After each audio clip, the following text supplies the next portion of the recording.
নমস্কার ভিউয়ার্স, বিনা পানি শিক্ষাঙ্গন চ্যানেলে আপনাদের সকলকে স্বাগত। আমি মাম্পি আজ আপনাদের সাথে আলোচনা করব রবীন্দ্রনাথ ঠাকুরের রচিত রাজা নাটকটি। সমগ্র বাংলা সাহিত্যের নাট্য জগতের শ্রেণীবিভাগের মধ্যে রূপক সাংকেতিক নাটক হলো গুরুত্বপূর্ণ একটা অংশ। রবীন্দ্রনাথ ঠাকুর রূপক সাংকেতিক নাটক রচনায় তার পারদর্শিতা বা দূরদর্শিতার পরিচয় দিয়েছিলেন। রবীন্দ্রনাথ ঠাকুরের রাজা হলো বাংলা সাহিত্যের অন্যতম শ্রেষ্ঠ রূপক সাংকেতিক ও দার্শনিক ভিত্তিক নাটক। নাটকটি পড়ার আগেই আমরা প্রথমে জেনে নেব এর রচনাকাল, এই নাটকের অঙ্ক সংখ্যা কয়টি, দৃশ্য কয়টি এবং নাটকের মূলে বা এই নাটক রচনার প্রেক্ষাপট অথবা নাটকের যে মূল উদ্দেশ্য সেটা কি, তার আগে আমরা অল্প বিস্তারিতভাবে জেনে নেব। নাটকটি প্রকাশিত হচ্ছে 1910 খ্রিস্টাব্দে, বাংলা 1317 বঙ্গাব্দ। এই নাটকের অঙ্ক সংখ্যা হলো মোট 5টি। অন্যান্য নাটকের মধ্যে যে অঙ্কের মধ্যে গর্ভাঙ্ক থাকে, এই নাটকে কিন্তু সেরকম নেই। রবীন্দ্রনাথ ঠাকুর পুরো নাটকটিকে দৃশ্য সংখ্যার মধ্যে দিয়ে নিয়ে গেছেন। তো এই নাটকের মোট দৃশ্য আছে 20টি।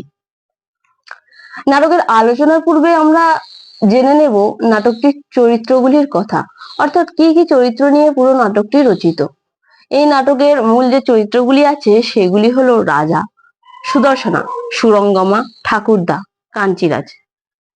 এছাড়াও বালক দল, প্রজা, প্রহরী, সুবর্ণ নামক একটা চরিত্র আছে, সেটা আমরা অনেক পরে পাবো। এছাড়াও আরো অনেকেই আছে, যদিও খুব ইম্পর্টেন্ট বা গুরুত্বপূর্ণ যেগুলি চরিত্র সেগুলি হলো রাজা, সুদর্শনা, সুরঙ্গমা, ঠাকুরদা, কাঞ্চিরাজ, সুবর্ণ এবং অন্যান্য। নাটকটির বাহ্যিক কাহিনীর অন্তরালে বা আড়ালে রবীন্দ্রনাথ মানুষের আত্মিক জাগরণ, রূপ অরূপের সম্পর্ক, অহংকার, মোহ, দুঃখ এবং পরম সত্যের উপলব্ধির গভীর তত্ত্ব প্রকাশ করছেন। অর্থাৎ ছোট্ট করে যদি বলি তাহলে বিষয়টা এরকম হবে, সমগ্র নাটকের মধ্যে যে চরিত্রগুলি নিয়ে রচিত সেই চরিত্রের প্রত্যেকটা মানুষের অন্তরালে বা আড়ালে বা তাদের মনো যে বাসনা, ভাব বা গভীর তত্ত্ব, সেটা প্রকাশিত হয়েছে নানা খুঁটিনাটি তত্ত্বের মধ্যে দিয়ে।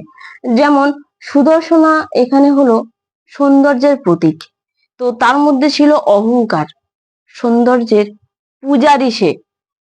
অন্যদিকে রাজা হলো অরূপ, যার রূপের কোনো তুলনা হয় না। এছাড়াও আছে মোহ, দুঃখ, পরম সত্যের উপলব্ধি আছে। পরম সত্যের উপলব্ধিটা কি রকম না, এই নাটকের একটি চরিত্র হলো ঠাকুরদা, যে পরম সত্য কি, ঈশ্বর কি, আত্মা কি, পরমাত্মা কি, সেই সত্যের উপলব্ধি রয়েছে একমাত্র ঠাকুরদা চরিত্রটির মধ্যে দিয়ে। তো এইখানে পরম সত্যের উপলব্ধির যে গভীর তত্ত্ব সেটা প্রকাশিত হচ্ছে ঠাকুরদা চরিত্রের মধ্যে দিয়ে। আত্ম অহংকার, রূপ অরূপের দ্বন্দ্ব এবং এই সমস্ত কিছু প্রকাশিত হচ্ছে একে একে ঘটনার বা কাহিনীটির মধ্যে দিয়ে। তো বেশি কথা বাড়াবো না, সরাসরি আমরা নাটকের মধ্যে প্রবেশ করব।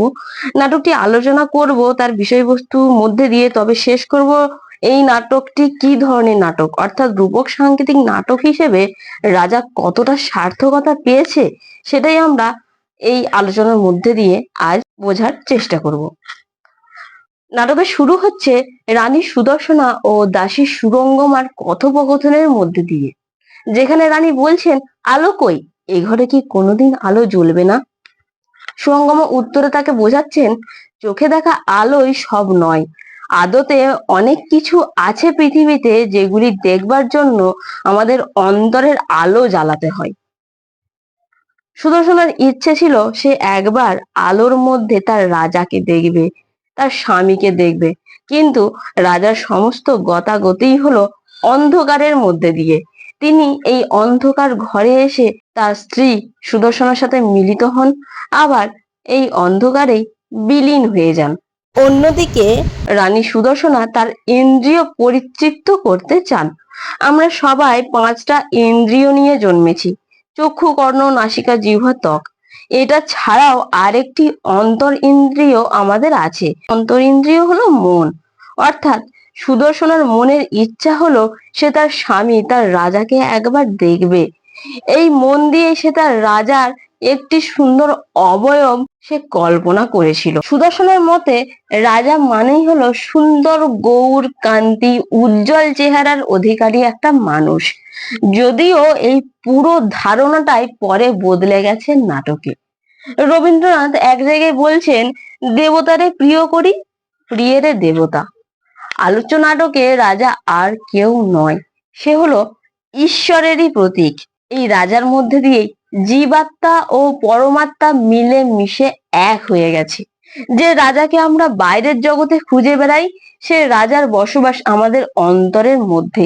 অর্থাৎ আমরা প্রত্যেকটা মানুষই বাইরে ঈশ্বরকে খুঁজি, কিন্তু প্রত্যেকটা মানুষের মধ্যেই ভগবানের বসবাস আছে, আমরা তাকে খুঁজে পাই না, তাই আমরা চারিদিকে হাতড়ে বেড়াই। এই রাজা হতে পারে ভালোবাসার মানুষ বা আধ্যাত্ম দেবতা। প্রকৃতপক্ষে রাজা বলতে আমরা যে শাসক গোষ্ঠীকে ভাবি, এখানে রাজা কিন্তু তেমন রাজা নন। এই রাজা সকলকেই মান দেন, ফলস্বরূপ তিনি নিজেও সেই মান ফিরে পান।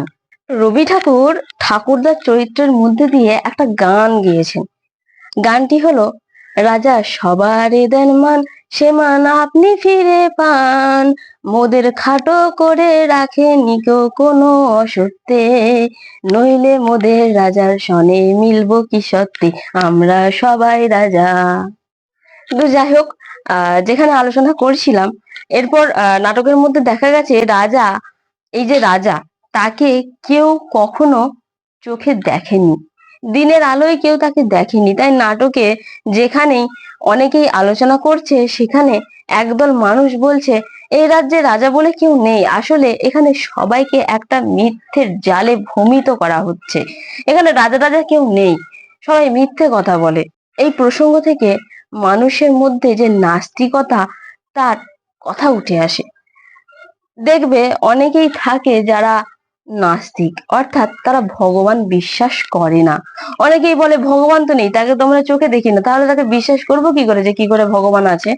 ওই যে কথায় আছে, বিশ্বাসে মেলাই বস্তু তর্কে বহুদূর। এই প্রসঙ্গে আসে ঠাকুরদা নামক চরিত্রটির কথা। ঠাকুরদা হলেন রাজার একেবারে কাছের মানুষ। এই ঠাকুরদা রাজাকে ভীষণ গভীর ভাবে চেনেন।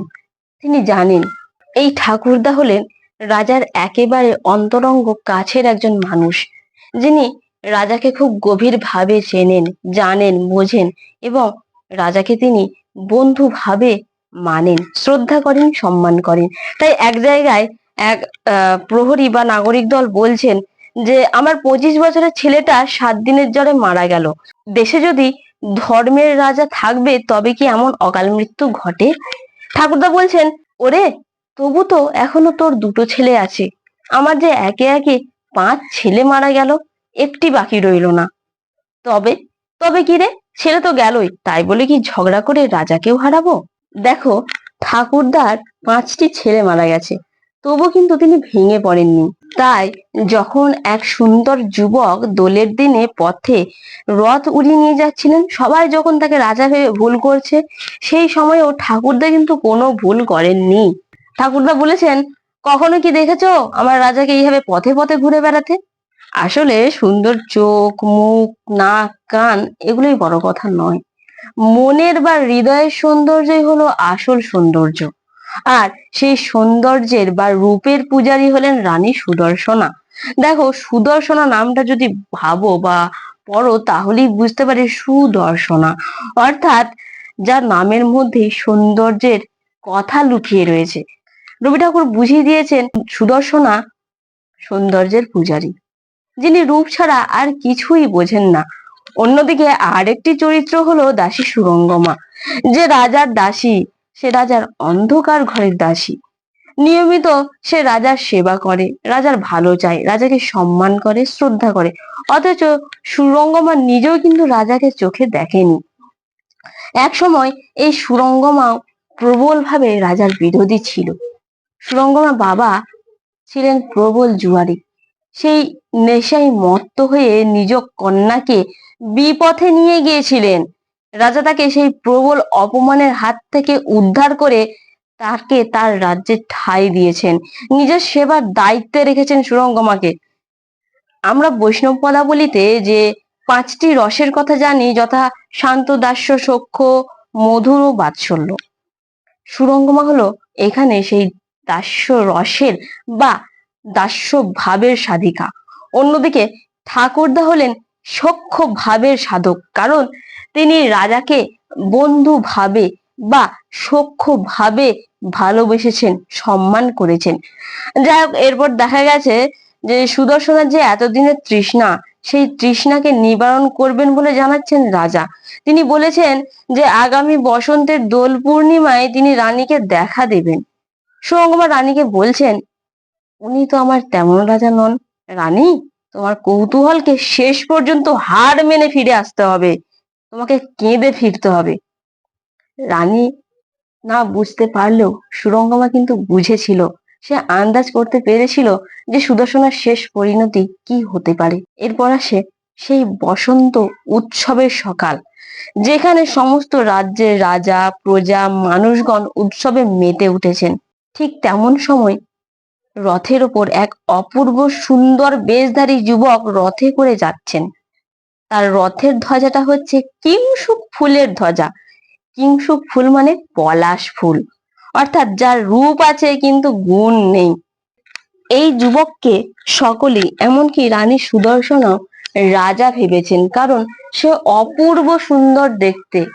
আসলে এত সুন্দর যুবক রাজা ছাড়া আর কেই বা হবে। তাই নাটকে তাকে রাজবেশী বলে সম্বোধন করা হচ্ছে। বারবার রবি ঠাকুর তাকে রাজবেশী বলছেন, কোথাও কিন্তু একবারের জন্য ভুল করে বলেননি তিনি রাজা।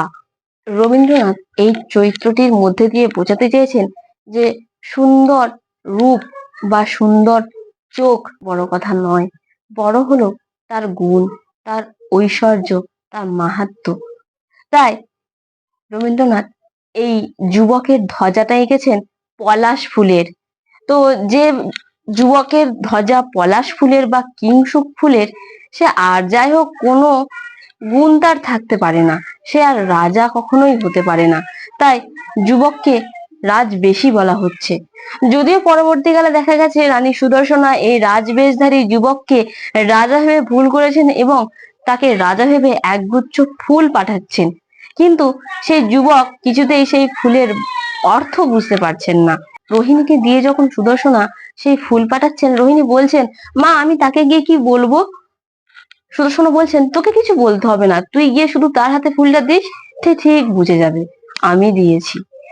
কিন্তু রোহিণী যখন ফিরে আসে, এসে সুদর্শনাকে বলেন যে কই মা, আমি তো তার হাতে ফুল দিলাম, তিনি তো কিছু বুঝতে পারলেন না। সুদর্শনা যেন হাঁ হয়ে ওঠে।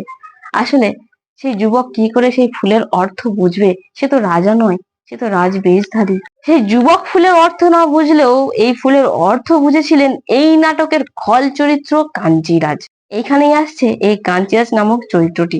কাঞ্চিরাজ হলো এক নারী লোলুপ কামুক চরিত্র, যে সুদর্শনাকে পাবার জন্য মরিয়া হয়ে উঠেছিল। তাই কাঞ্চিরাজ রানী সুদর্শনাকে পাবার জন্য ওই সুন্দর যুবকটিকে বলেন, এই ফুলের মালা তুমি গ্রহণ করো এবং পরিবর্তে নিজের গলার একটা ফুলের হার তুমি রানীকে দাও।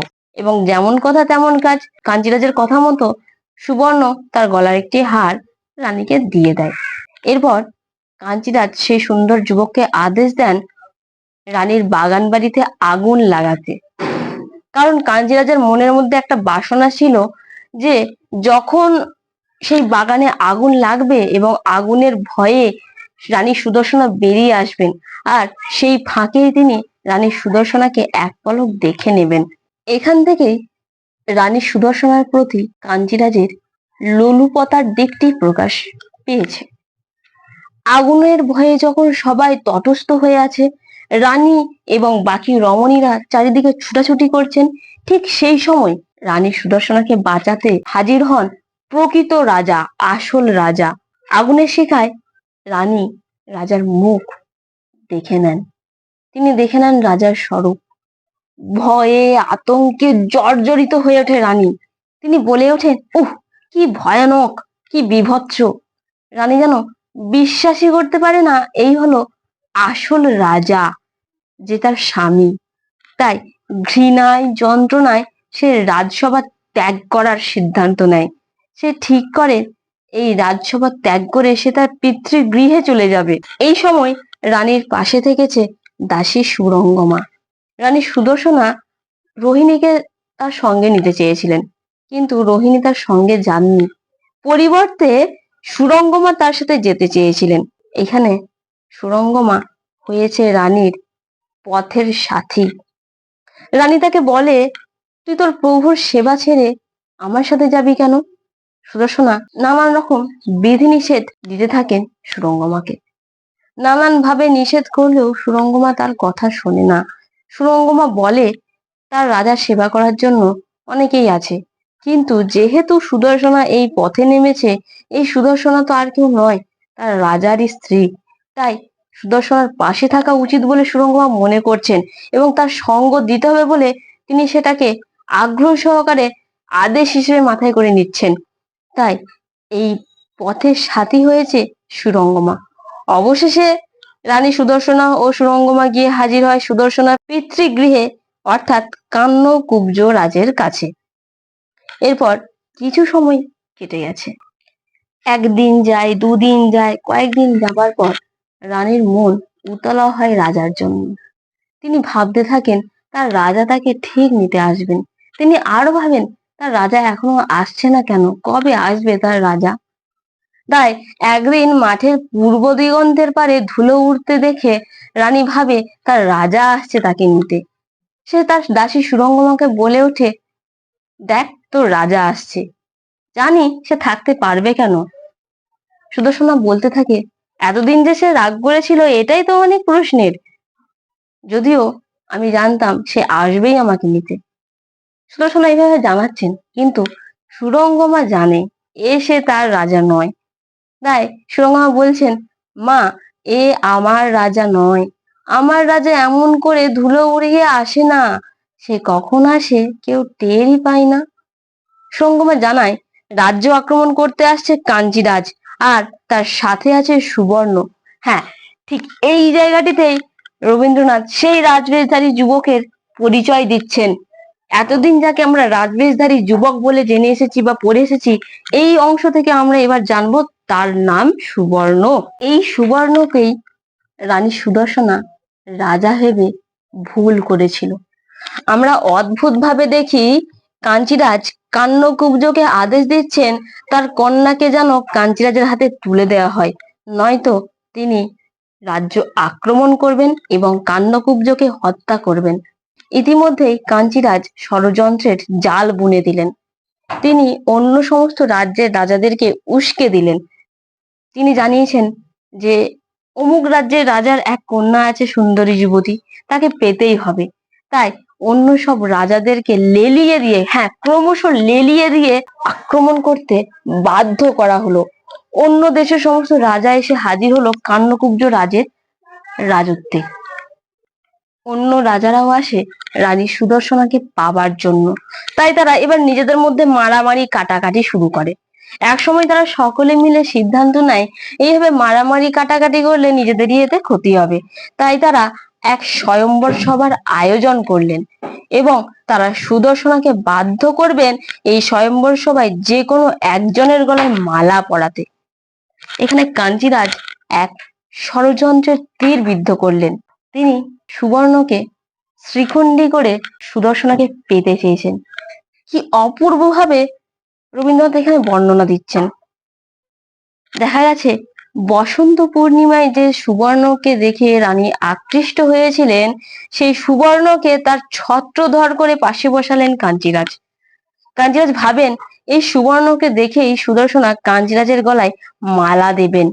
অন্যদিকে এটাও ভাববেন যে এত সুন্দর যুবককে যে ছত্রধর হিসেবে বসাতে পারে তার পাশে, সে প্রবল ক্ষমতাশালী বিত্তবান। তো এক ঢিলে দুই পাখি মারার এক জাল বুনলেন কাঞ্চিরাজ। এখানে একবার সুদর্শনার কথাটা ভাবতো, কেমন তার চোখের নেশা।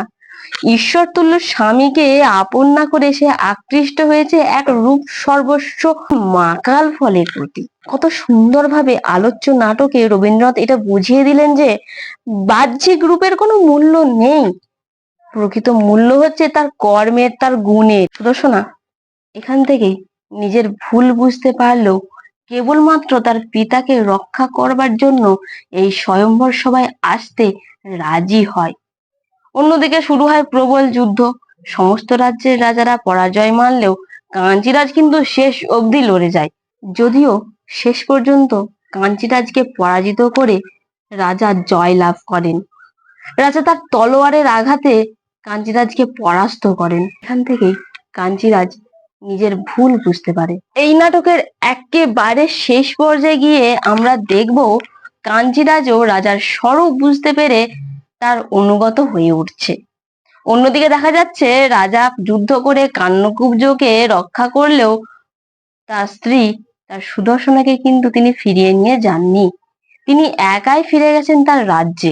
এই অংশ থেকে রবীন্দ্রনাথ একটা তত্ত্ব বোঝাতে চেয়েছেন, এই যে আমরা যখন যে ঈশ্বরের বা যে ভগবানের আরাধনা করি, সেই ভগবান নিজে এসে কিন্তু আমাদের কাছে ধরা দেন না, আমাদেরকে ভগবানের কাছে যেতে হয়।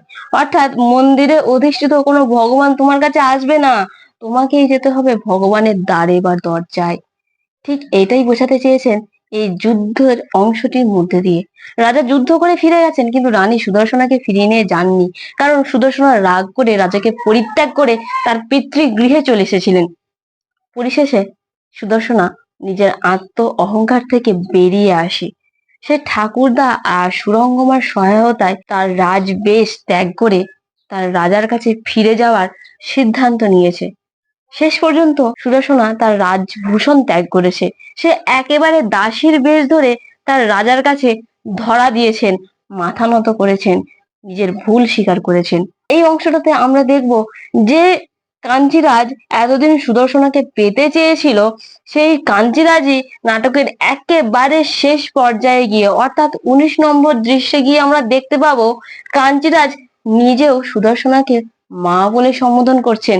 তিনি বলছেন, মা, আজ আমিও এই পথে, তুমিও এই পথে, আমরা আজ একই পথের সাথী। প্রকৃতপক্ষে যে দিনের আলোয় রানী সুদর্শনা রাজাকে দেখতে চেয়েছিলেন, রানী কিন্তু সেই আলোয় নয়, বরং অন্ধকারেই রাজাকে পেয়েছেন।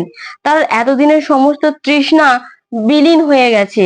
সে বুঝেছে রাজা কেবল সুন্দর নয়, তিনি অনুপম, তিনি অসুন্দর, তিনি অপরূপ। অর্থাৎ সুদর্শনা যে অহংকার নিয়ে এতদিন জীবনযাপন করত, সেই অহংকার তার ধূলিসাৎ হয়ে যায়। সে তার অহংকার ত্যাগ করে রাজাকে পেতে চায়। আসলে নিজের অহংকার নিয়ে ভগবানকে ডাকলে ভগবান কখনোই সাড়া দেন না। ঈশ্বরকে পেতে হলে ঈশ্বরের সাথে একাত্ম হয়ে প্রাণ ভরে ব্যাকুল ভাবে তাকে ডাকতে হয়, তবেই ঈশ্বর এসে ধরা দেন। এই তত্ত্ব জ্ঞানই এই নাটকে প্রকাশিত হয়েছে। বারবার এই ঈশ্বর, আত্মা ও পরমাত্মার মেলবন্ধনই নাটককে রবীন্দ্রনাথ বোঝাতে চেয়েছেন। তিনি দেখাতে চেয়েছেন যে ঈশ্বর এক এবং অভিন্ন। তাই পরিশেষে আমরা দেখতে পেয়েছি, যখন রাজা বুঝতে পারছেন সুদর্শনার আত্মশুদ্ধি ঘটছে, তার চৈতন্য ফিরছে, তাই রাজা তার সারা জীবনের জন্য অন্ধকার ঘরের দ্বার বা দরজা খুলে দিচ্ছেন। তিনি আর অন্ধকারে থাকবেন না। তার ঘরের দরজা, তার অন্ধকার ঘরের দ্বার খুলে দিয়ে বাইরে আলোয় চলে আসেন। এইভাবেই নাটকের পরিসমাপ্তি ঘটছে। অর্থাৎ রূপক সাংকেতিক নাটক বলতে আমরা যে নাটককে বুঝি তা হলো যে নাটকের চরিত্রের মধ্যে দিয়ে তাদের মনের ভাব, তত্ত্ব, জ্ঞান, বিশেষত যে সংকেত রচনার প্রধান উদ্দেশ্য হলো অতীন্দ্রিয় চিরন্তন সৌন্দর্যকে আকারে ইঙ্গিতে ব্যক্ত করা, এই ধরনের রচনাকেই বলা হয় রূপক সাংকেতিক নাটক। অর্থাৎ এই নাটকের মধ্যে দিয়ে বারবার সুদর্শনা, সুরঙ্গমা, ঠাকুরদা, রাজা, কাঞ্চিরাজ, সুবর্ণ সবার মধ্যে দিয়ে এক পরম সত্যকে বারবার লেখক বোঝাতে চেয়েছেন। তিনি জানাতে চেয়েছেন যে পৃথিবীতে যাই কিছু থাক না কেন, ঈশ্বরের তুল্য কিছু নেই। এই সমগ্র জগৎ আত্মা ও পরমাত্মার মিলিত রূপ। তাই যে মানুষ এই আত্মা ও পরমাত্মার সন্ধান পায়, সমস্ত কিছু ত্যাগ করে দিয়ে এক মনে একভাবে যখন সে ঈশ্বরকে দেখতে পায়, তখন তার আর কিছু পাওয়ার থাকে না। এই কথায় বারবার এই নাটকে ব্যক্ত হয়েছে। তাই সব দিক দিয়ে বিচার করে আমরা যদি বলতে যাই, রূপক সাংকেতিক নাটকের যে সমস্ত বৈশিষ্ট্যগুলি থাকলে তার সার্থক রূপক সাংকেতিক নাটক হয়ে ওঠে, সেই সমস্ত বৈশিষ্ট্য রবীন্দ্রনাথ ঠাকুরের রাজা নাটকে বর্তমান। তাই আমরা বলতে পারি রবি ঠাকুরের রাজা নাটকটি হলো এক সার্থক রূপক সাংকেতিক এবং দার্শনিক ভিত্তিক নাটক। তো ভিউয়ার্স, আজকের আলোচনা আমার এতটুকুই। আমি জানি না কতটা ঠিক বলেছি, কতটা ভুল বলেছি, আর যতটা পেরেছি চেষ্টা করেছি বলার এবং সহজ সরল ভাবে তা আলোচনা করার, যাতে পাঠক বুঝতে পারে এবং একবার শুনলেই তা ধাতস্থ হয়ে যায়। যদি ভুলভ্রান্তি করি অবশ্যই ক্ষমা করবেন। আর যেহেতু চ্যানেলটা নতুন খুলেছি, চেষ্টা করি নিজের মতো বিষয় তুলে ধরার। তার জন্য আপনাদের চাই অল্প একটু সাপোর্ট এবং সাহায্য এবং পাশে থাকা। আমি চাই ছোট বোন হিসেবে আপনাদের সকলের পাশে থাকা, আশীর্বাদ আমার কাম্য। তাই আপনাদের কাছে আমার একটাই চাওয়া, আমার এই আলোচনা ভালো লেগে থাকে তাহলে অবশ্যই ভিডিওটি একটা লাইক করে শেয়ার করে দেবেন, আর পারলে সাবস্ক্রাইব বাটনটা ক্লিক করবেন। প্রত্যেকবারের মতো আমি যেমনটা বলি, আপনারা সকলে ভালো থাকুন, সুস্থ থাকুন। ধন্যবাদ।